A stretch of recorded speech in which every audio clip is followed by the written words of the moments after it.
Well, as I mentioned earlier, we have a special guest with us today, Vince Antonucci. He's here with us, and if you've been around long enough, you probably remember Vince. He's spoken a few times down through our 18-year history, and he comes to us from Las Vegas, where he started a church, and it was actually the second church that he started. He also started a church in Virginia Beach, Virginia, which is where I first met him when he was ministering there. He's been a minister for almost 30 years now.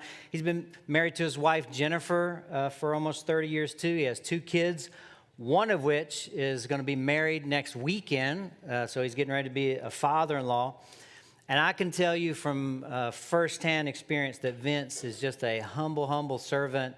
He's a very dynamic communicator. He's a wildly creative guy. And he's a good friend. He's a good friend to me and our staff here at CCC. He's a good friend to our church overall. And though you may not know this, he's had a tremendous influence on the DNA and the culture of our church, even before it even launched. And we're really lucky to have him with us today. Now, Vince has made his way across this great land of ours. He spent a little bit of time, seems like everywhere. I mean, he was born in Miami, Florida. He spent time at the University of Buffalo. He also went to law school at the University of Illinois. He went to seminary in Cincinnati, Ohio. He's actually a Los Angeles Dodgers fan, so that's unfortunate, but we'll try to do something about that while he's here. But hey, is there anybody here, since Vince was born in Miami, is there anybody here who was also born in Miami, Florida? You right here, you were born in Miami? Is that right? You got one right here? That's awesome. Vince has also authored 5 books. And so I have a couple of Vince's books here that I want to give to you, along with an $18 gift card to Starbucks, okay? And I think you'll be able to get something, I don't know, maybe like an empty cup or a cracker from Starbucks with that. So, or yeah, there you go. There you go. So congratulations to you. Would you all give a warm CCC welcome to Vince Antonucci?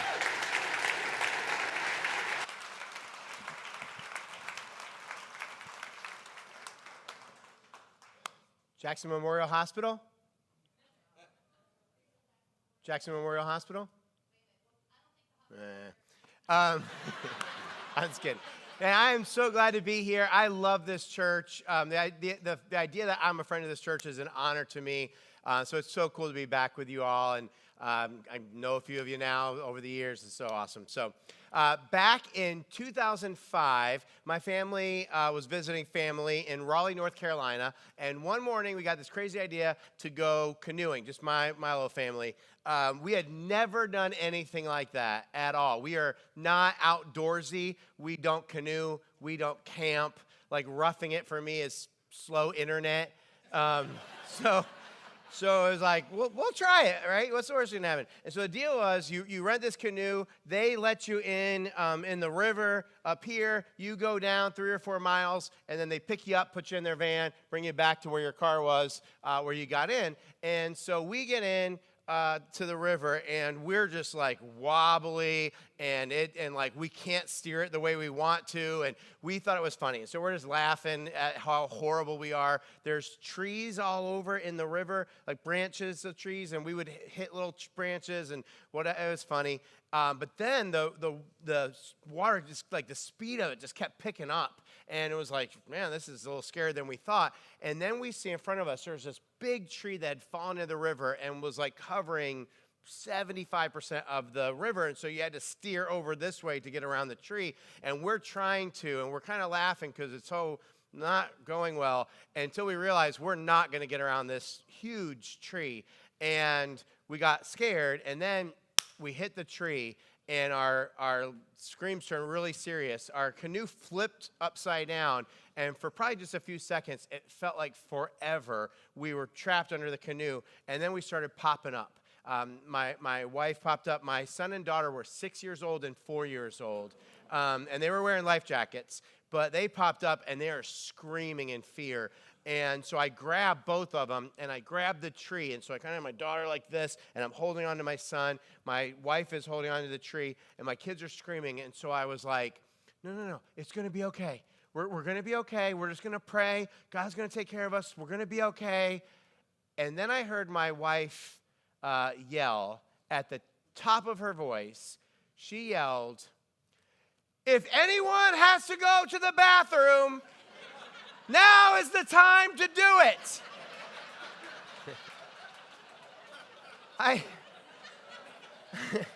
I later asked her, I'm like, why? Why? And she said, well, I figured it was like a 3-hour thing, like they're going to have to go to the bathroom sometime. And I said, but while we were fighting for our lives? And she said, they weren't going to be able to fight for their lives. I figured you could fight for their lives and they could go to the bathroom. So there we are. We're hanging onto the tree. I watch as our canoe goes bloop, bloop, bloop, and just completely sinks to the bottom of the river. Our canoe's gone. Our keys gone. Our cell phones gone. And now it's a funny story, but man, like literally water's like pouring over our heads as we're holding on the tree. We were desperate and we needed to be saved. Have you ever been in a place in your life where you were honest enough to admit that you needed to be saved? There are so many desperate people, not waiting to be saved from a river, but saved from their sin, their guilt, shame, loneliness, living a meaningless life. And that's why this church was started 18 years ago today. Because only Jesus can save people in the ways they most need to be saved. And this church was started to help save people in this area and beyond so that they could find Jesus who could save them. Dave mentioned that the year before this church was started, so 19 years ago, I was the pastor of a church that we had started in Virginia Beach like 5 or so years before that. And the original staff of this church, of CCC, came down and spent, I think, 2 days with us learning because our church was so awesome. No. But our church was so committed to trying to help people who are far from God find Jesus.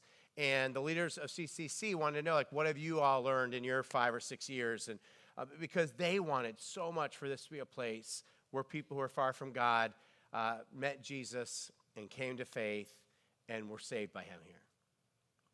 And then in 2009, I moved to Las Vegas to start another new church. And man, when Dave and Adam and your staff heard that I was going, you all jumped in and said, we want to support you now, which is so cool. We want to be a part of helping people find their way back to God in Las Vegas.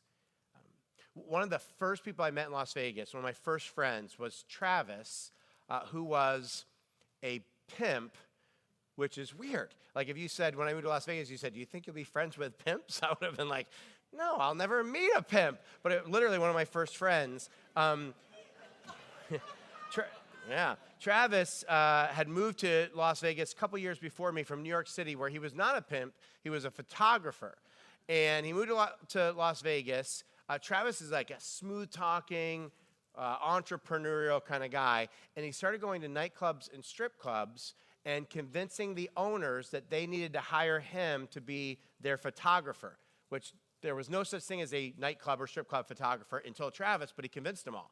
And then he started meeting the girls who worked in the strip clubs and convincing them that they needed a photographer, and he became the photographer for strippers. And then Travis realized that there was more money to be made, and so he started convincing a bunch of these girls to take the next step in their money-making careers and let him be their pimp, and it took off. And so Travis ends up having a bunch of girls working for him, and then he starts sleeping with these girls. And then his wife finds out, and she leaves him with their 2-year-old son and their 3-month-old baby. And one morning, several months later, Travis wakes up to this girl, next to this girl he doesn't even know, and he walks in the bathroom, and he looks in the mirror, and he finally has this moment where he thinks, what am I doing? Who am I? What have I become? This is not the life I want to live. but he could not see any way out or any way to get his family back. He just felt absolutely desperate. He needed to be saved. Travis's story and our stories, they remind me of this story in the Bible called the parable of the prodigal son. You all are in a series where you're studying through different parables that Jesus told. This one might be like the crown jewel of the parables. There are people who have called this the greatest story ever told. So parables are stories with an important point, kind of spiritual point, kind of embedded in the story. And in Luke chapter 15, Jesus tells 3 parables in a row, each with the same point. No matter what you've done, no matter where you've gone, no matter how far you are from God, God loves you, and he is pursuing you. He wants to save you, and he wants you to come home to him and his love. So Jesus begins this one of the trilogy in Luke chapter 15, starting in verse 11. We'll put the verses on the screen for you. Jesus says, there was a man who had 2 sons. The younger one said to his father, "Father, give me my share of the estate." So he divided his property between them, the 2 sons.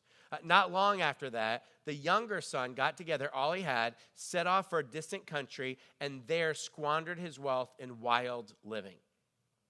After he had spent everything, there was a severe famine in that whole country, and he began to be in need. So he went and hired himself out to a citizen of that country who sent him to his fields to feed pigs. He longed to fill his stomach with the pods that the pigs were eating, but no one gave him anything. All right, so we have this son who, even though he has this amazing father, at one point finally decides, you know what, I've had enough of home. I want to go see what else is out there in the world. And so he tells his father, really what he says is, I wish you were dead. Because if you were dead, I could have all your money, I could have all your blessing, and I wouldn't have to have you. And it sounds crazy, right? But in another way, I think it's so familiar. But because we all try to enjoy what life has to offer while ignoring the one who created life and gave us all those enjoyable things. And just like us, in trying to distance himself from his father, the son loses himself. He forgets who he was. He travels away, Jesus says, to a distant country. And in this far country, he loses everything he has in reckless living and selfish pleasure. And I think if we were honest today, we might all say that far country isn't all that far away. It sounds like a lot of the places we all run to, maybe every single day. Maybe some of us would even say that we live in the far country. It's the place we run to when we want to try and run away from God, right? It's a place where we end up becoming best friends with selfishness. It's a place where we let fear and failure lead the way and sometimes even define us. It's a place where shame and guilt tend to end up running and ruling our hearts.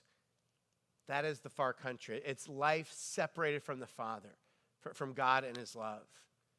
And it's obvious this is not what the son in the story was expecting, right? He thought going away would be freedom and fulfillment, and it wasn't. He ends up friendless and not fulfilled, but living in famine. And he becomes forced to do what he wouldn't do for his father.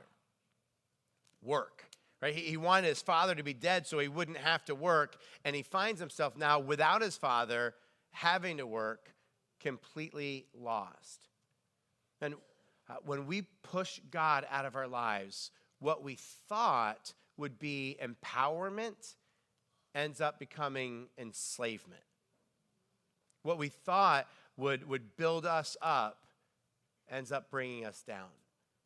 And you just end up feeling further and further and further from God. But then something changes for this son. So he's doing his job. He's feeding the pigs, which to us sounds like a bad job, but to a Jewish person at that time, we don't understand. It would be the worst conceivable, lowest thing you could possibly do. And he's feeding the pigs. He's so hungry, he just wants to eat the slop that the pigs get to eat, but he can't. And then Jesus continues in verse 17. Jesus says, when he came to his senses, finally, he said, how many of my father's hired servants have food to spare, and here I am starving to death? I will set out and go back to my father and say to him, Father, I have sinned against heaven and against you. I am no longer worthy to be called your son. Make me like one of your hired servants. So he got up and went to his father. And he has this moment of clarity, right, where he looks in the mirror and says, what am I doing? Who am I? What have I become? This is not the life I want. And he decides to go back home. The son thinks to himself, man, if I go home to my father, there's no way that he would take me back as his son. No one would do that. But maybe my father is gracious enough to let me work for him, as a servant on his farm. That would certainly at least be better than this. And so he starts heading home, rehearsing his speech the whole way. Father, I've sinned against heaven and against you. I'm no longer worthy to be called your son. But if you just hire me to work on your farm. Jesus continues in verse 20. He says, but while he was still a long way off, his father saw him and was filled with compassion for him. He ran to his son and threw his arms around him and kissed him. The son said to him, Father, I have sinned against heaven and against you. I am no longer worthy to be called your son. But the father said to his servants, quick, bring the best robe and put it on him. Put a ring on his finger and sandals on his feet. Bring the fattened calf and kill it. Let's have a feast and celebrate. For this son of mine was dead and is alive again. He was lost and is found. And so they began to celebrate. It's so interesting that the son can't get through his speech. He's cut off halfway through because his father is hugging him and his words are getting drowned out in the hug. And then his father starts shouting back to the house, we're having a party. I told you he'd come home. I told you. Listen, I don't know where you are at in your spiritual journey. Maybe you have walked away from God and you've gone to that faraway place. Maybe that's been your life. Maybe it's been your year. Maybe it's been your weekend. I don't know, but I need you to know that God sees you. God sees you. And if you would just take a step towards home, he is waiting to give you the gift of his forgiveness, the gift of his grace. Jesus said that the father ran to the son. In their culture, interesting note, men never ran. Never. It was considered undignified and shameful. But this father didn't care. His son was coming home and he runs. Scholars from this time tell us that probably part of the reason he would have run is because he was afraid of what the neighbors would do to his son. In Jewish culture back then, there was a ceremony called kazaza.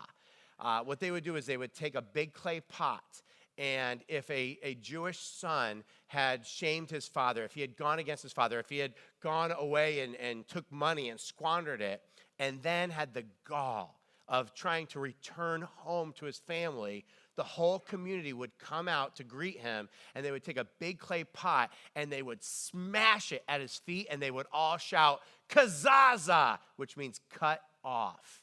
And they would tell him, you are cut off from your family and your community, and they would send him away in shame. Can you imagine what that would do to someone's heart who's just trying to come home? But what does this father do? He runs to the son. shaming himself by running to get to his son before his neighbors did, to save his son from that shame. Right? He ran to the son to save the son from what the son had run to. And the point Jesus is making is that that is the story of what God has done for us. He shamed himself by coming and being born a naked infant in a manger. God. And then he shamed himself by dying a criminal's death, a slave's death, completely naked on a cross. And he took the shame of all of our sin on the cross so that we could be saved, so he could bring us home to God. And that is what he did for you. And if you have never said yes to God, that is the invitation he's made for you, and he is waiting for you. Like, no matter what you've done, no matter how much sin, no matter where you've gone, no matter how far from him, he's inviting you to just put your faith in Jesus and come home.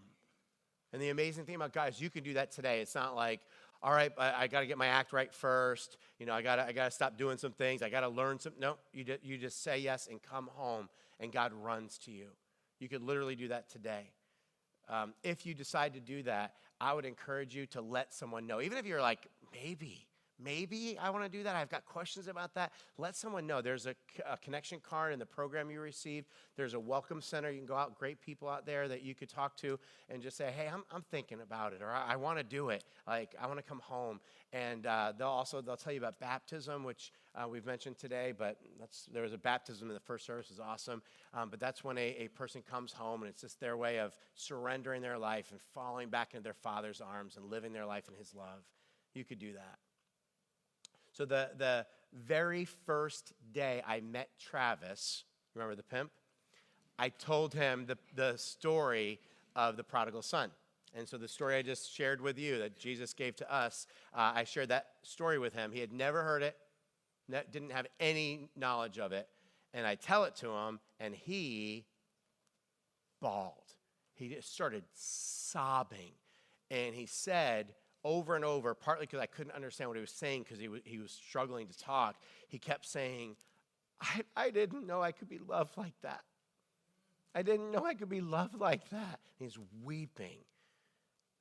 We started meeting at least once or twice a week, every week, just so we could talk through what Jesus did for us and what does it really mean to follow him. And a few months later, Travis became the first person we baptized at our new church in Las Vegas. We were at that, yeah, you got. We were meeting, at that time we were meeting in a casino. We just did that for a few months. Don't picture like the great casinos you see on TV. This was like a kind of cruddy casino. It's since been imploded, literally. But we baptized Travis in the hot tub behind the casino, which I feel confident saying is the only holy thing to ever happen in that hot tub. So Travis was the first person we baptized, and then immediately after we baptized his wife. And then the two of them, soaking wet, we renewed their wedding vows. Standing there, Travis went back to his family, left his profession, stopped doing drugs, started reading the Bible, started serving, started sharing Jesus with everyone he knew. That was 14 years ago in February, and I think it was 7 years ago that Travis was ordained as a pastor, and 2 years ago he moved to Denver to start a church. A church like this one, a church that exists to save people, to help people find their way back to God. Speaking of saving people, I never told you what happened to us in the canoes. So you remember, I don't know if you're like, it couldn't have been that bad. Trust me, to us at least, it felt that bad. And so I'm holding the kids. The water's literally pouring over our heads. I'm like, I don't know how long I'm going to be able to hold them. And if I end up letting go, I don't know, are they going to go under the tree and get stuck? Are they going to go down the river? I don't know what's going to happen. And I'm not wearing a life jacket. And so I'm just praying, God, please, like, we need to be saved. We need to be saved. And that's when we saw him. He was probably 6'2", very athletic looking, and he was coming down the river canoeing very confident, like he knew what he was doing. In front of him was his son, like 13, 14 years old. Also, like you could tell he knew what he was doing. And I see them and I'm like, thank you. Like, God is real. Thank you, God. I know God's real. But I was like, thank you. And so I shouted over. I'm like, sir, help us, please. And he looked over and he saw us. He was only like maybe 30 yards away. And it would have been easy for him, not for us, but to come over and put us in his canoe and go back around the tree and go down. And so I'm like, sir, help us. And I'm like, you have no idea. Like all this hope for the first time since we had the tree, all this hope filled me. And this guy looks over and he shrugged. He did one of these and just kept rowing around the tree. His son kept rowing around the tree. And I'm like, I can't even believe it. I'm like, sir, you have to help us. Just kept going. I'm like, my kids are going to drown. You're going to let us drown here? And he just shrugged and he kept rowing. And I think I heard him say, I'm really sorry, as he went past us. And that's when the thought occurred to me. I'm like, oh, I think we're really going to die here. Like, this is going to be our story, which you're probably like, well, I know you didn't die, right? You know a little bit of the ending, but I'm like, we're going to die here. Like, this is this is how we're going to die. And I'm like, God, like, we need to be saved. Like, God. And that's when we saw them. This canoe appeared up the river, and then a second, and a third, and a fourth, and there might have been a dozen of them. The interesting thing about all these canoes is that they were all rowed by boys, like male kids, all 11 to 16 years old. And then when they started seeing us, I started hearing these shouts, which came from, there might have been 2 or 3 adults in all these dozen canoes. It was from one of the adults, and he pointed at us, and he said, this is our opportunity. This is our opportunity. What's our slogan? And all the boys yelled, do a good turn daily. And he said, what's our motto? And they all said, be prepared. And we were saved by the Boy Scouts. There you go.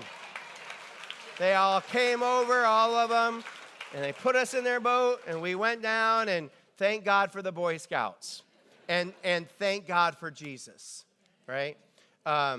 So they get us back to the end. Let me tell you the rest of the story. So we get out of their canoes. We go up to the owner of the whole thing, who we had met back at the beginning. And I went up to him. I'm in fear, like I lost his canoe, and like, or how much am I going to have to pay for this? And I said, hey, your canoe is sank to the bottom of the river. And he says, yeah, it happens. I'm like, it happens? Why didn't you tell me it happens at the beginning? I wouldn't have gotten in it. It happens. And so he gives us towels, and he says, hey, there's my van. Go get in my van. I'll be over there in a couple minutes, and we'll drive you back. I was like, okay. And so we go over, and we open the door of the van, and we see that there's already 2 people in the van. Mr. I can't help you, Shrug, and his son, I can't help you, Shrug Jr. And so he should have looked relieved to see us, right? We're alive. He looked mortified that we were getting in the van with him. And so we get in the van, and it's just dead silent for like a long time. And finally, I think he's trying to like break the ice or whatever. And so he said, so you guys from around here?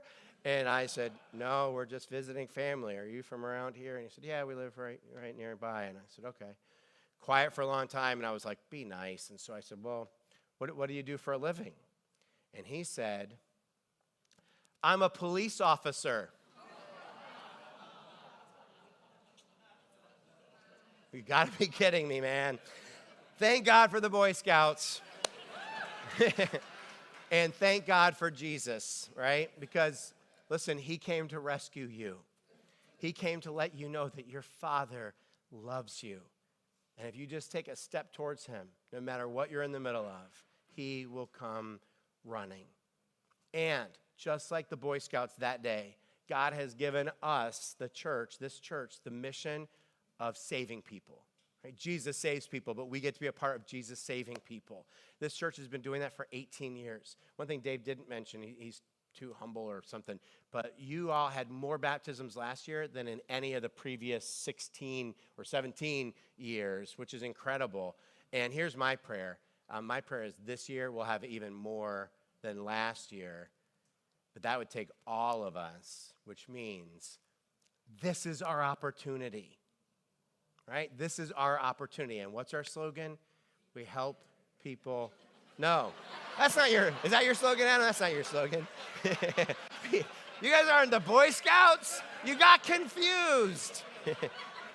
I believe your slogan is helping people find their way back to God. I'm pretty sure. That's great. All right. Well, we want to give you all a chance to pray before we end the service. And so just a little time with you and God, kind of one-on-one time. And we use this time to help us to remember, right? Because too often we get so busy and distracted, we don't. So we remember that if we take a step towards him, God loves us so much, he'll run to us, even if we're in the middle of our sin. We remember that Jesus came for us and took our shame. We remember what he did on the cross. And Jesus gave us this really special, powerful, tangible way to remember that. He told us, man, when you meet together, take some bread and use it to remember my body that was given for you on the cross. And take some juice and use it to remind yourself of the blood that I shed for you on the cross. So we have an opportunity. It's happened every Sunday here, the entire 18 years, to take communion. And so on your way in, there was a little cup with both the bread and the juice in it. If you got it, great. If not, you can get up and go get it if you'd like to take communion. If you're like, I'm new to this and I'm not ready to take communion, that's totally fine. We're so glad you're here. And you can use this time maybe to talk to God. Maybe it's first time in a long time, and say, God, I didn't know you loved me like that. All right, so I'm going to pray for you, and then we'll give you some time to do that. God, thank you so much for this church. I love this church. I love Adam and Dave and the people who lead this church, and they've been so helpful and supportive to me. And God, what's happened here is amazing. So many people find their way back to you. So many churches started, just things that have happened outside of these walls. God, we're so grateful for what you've done here these last 18 years. God, we pray that the best is yet to come. I totally believe the best is yet to come. God, we thank you for Jesus. He makes all this possible. He came for us, and we thank you for communion as a reminder of what he did for us on the cross. God, we do all the things that we do. We pray all these things in Jesus' name.